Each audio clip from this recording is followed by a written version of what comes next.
Hello guys, welcome to Tamil share tutorial. இந்த video நம்ம என்ன பார்க்குறோன்னா நிஃப்டி. ஸோ லைவ் ட்ரேடு தான். ஸோ இப்போதைக்கு மார்க்கெட் வந்து ஒரு டவுன் சைடு ஆகிட்டு இருக்குது. ஸோ நான் என்ன எதிர்பார்க்குறேன்னா ஓவரால் ட்ரெண்ட் வந்து அப் சைடு இருக்கிறதுனால திரும்ப இன்றைக்கும் டவுன் ஆனாலும் திரும்ப வந்து ரிவர்ஸ் ஆகும் அப்படின்னு வந்து எதிர்பார்க்குறேன். ஐ மீன் இப்போ உள்ள கரண்ட் பொசிஷன்லேருந்தே இந்த மாதிரியே ரிவர்ஸ் ஆகலாம். அப்படி இல்லைன்னா கொஞ்சம் இன்னும் கூட ஒரு கரெக்ஷன் எடுத்து இந்த மாதிரி போகலாம். ஸோ ஓவரால் இந்த ஏரியாவிலேருந்தே ரிவர்ஸ் ஆச்சுன்னா அதுக்கும் நான் வந்து ஒரு 5 லாட் வந்து பை போட்டிருக்கேன். ஸோ இப்போ கரண்ட் ப்ரைஸ் தான். ஸோ 12.75 வாங்கியிருக்கேன். இப்போ 13 ரூபா போயிட்டுருக்கு. ஸோ கரண்ட் ப்ரைஸில் இப்போ வாங்கியிருக்கேன். இன்னொன்று வந்து லிமிட் ஆர்டர் போட்டு வச்சுருக்கேன். 10 ரூபாயில் போட்டு வச்சுருக்கேன்.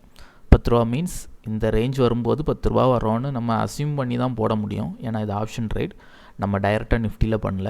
ஸோ அந்த அஸ்யூமேஷனில் நான் வந்து ஒரு போட்டு வச்சுருக்கேன். சப்போஸ் வந்துச்சுன்னா அதுக்கும் வந்து ஒரு 5 லாட் வந்து போட்டு வச்சுருக்கேன். ஏன் 5 லாட் அதிகம் அப்படின்னா, இது வந்து நான் எடுத்துருக்கிறது வந்து கொஞ்சம் ஆர்டர் வந்து கொஞ்சம் தள்ளி உள்ள ஆர்டர் எடுத்திருக்கேன். சரியா?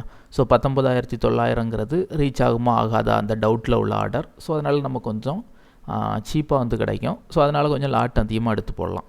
ஸோ நம்ம 2 விதமாக ட்ரேட் பண்ணலாம். ஒன்று என்ன அப்படின்னா, இந்த மார்க்கெட்லேயே இப்போ இந்த 19,800 போயிட்டுருக்குன்னா 19,700ல் 19,800 19,750 இந்த மாதிரிலாம் ட்ரேட் பண்ணிங்கன்னா இந்த மணின்னு சொல்லுவோம். அதாவது அந்த மார்க்கெட் ப்ரைஸை விட ப்ரைஸோ ஆர் அதுக்கு கீழேயோ ட்ரேட் பண்ணோன்னா இந்த மணின்னு சொல்லுவோம். அப்படி பண்ணும்போது நமக்கு அமௌண்ட் வந்து அதிகமாக தேவைப்படும்.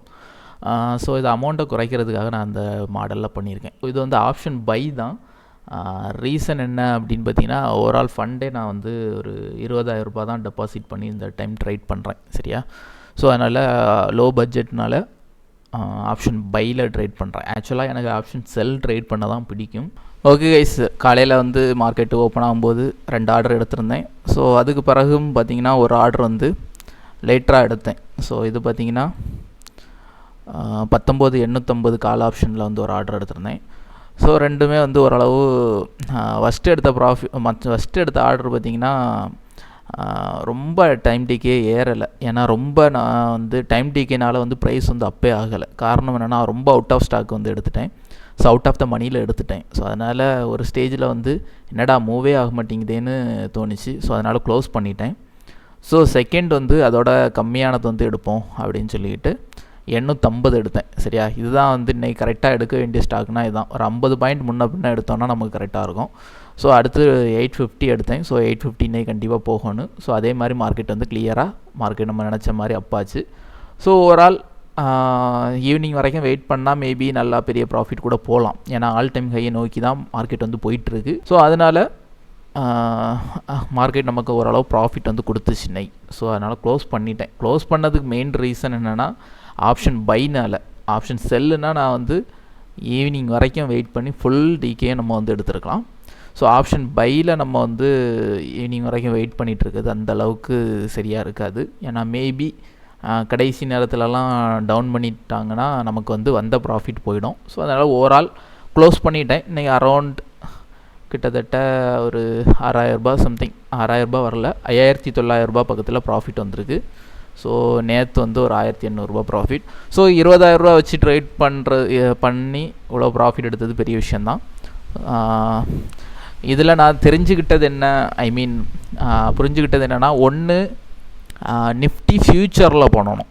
சரியா? நிஃப்டி ஃப்யூச்சரில் பண்ணோன்னா நம்ம வந்து இந்த டைம் டிகே இதெல்லாம் பற்றி ஒரி பண்ணிக்க வேண்டிய தேவை கிடையாது. ஸோ இந்த நிஃப்டி ஃப்யூச்சரில் பண்ணணுன்னா அமௌண்ட் வந்து அட்லீஸ்ட் 1 lakhs மேலே வேணும். அப்படி இல்லைன்னா ஆப்ஷன் ட்ரேடிங்கில் செல்லிங்கில் வந்து பண்ணணும். ஸோ இது ரெண்டுக்கும் தான் ஃபஸ்ட்டு ப்ரிஃபரன்ஸ் வந்து கொடுக்கணும். இதுதான் நான் வந்து புரிஞ்சுக்கிட்டது. ஸோ அடுத்து தான் ஆப்ஷன் பைக்கு போனோம். இந்த ஆப்ஷன் பை யார் பண்ணோன்னா, நான் இப்போ பண்ணுறேன்ல 10,000 ரூபா 20,000 ரூபா. ஸோ அமௌண்ட் கம்மியாக தான் இருக்குது. ஆனால் எனக்கு வந்து டெக்னிக்கலாக ஸ்ட்ராங்காக எனக்கு தெரியும்.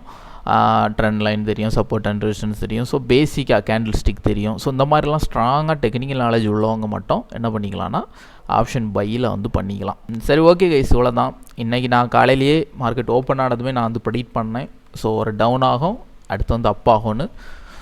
ஸோ அதே மாதிரி தான் மார்க்கெட் வந்து மூவ் ஆச்சு. ஸோ அதை யூஸ் பண்ணி நான் வந்து ப்ராஃபிட் பார்த்தேன். ஸோ ஹோப் ஓவரால் நிஃப்டி அப் ட்ரெண்டில் தான் இருக்குது. ஸோ நீங்களும் ப்ராஃபிட் எடுத்திருப்பீங்கன்னு நம்புகிறேன். ஸோ ப்ராஃபிட் எடுத்திருந்தீங்க அப்படின்னா கமெண்ட் பண்ணுங்கள். தேங்க்யூ ஃபார் வாட்சிங்.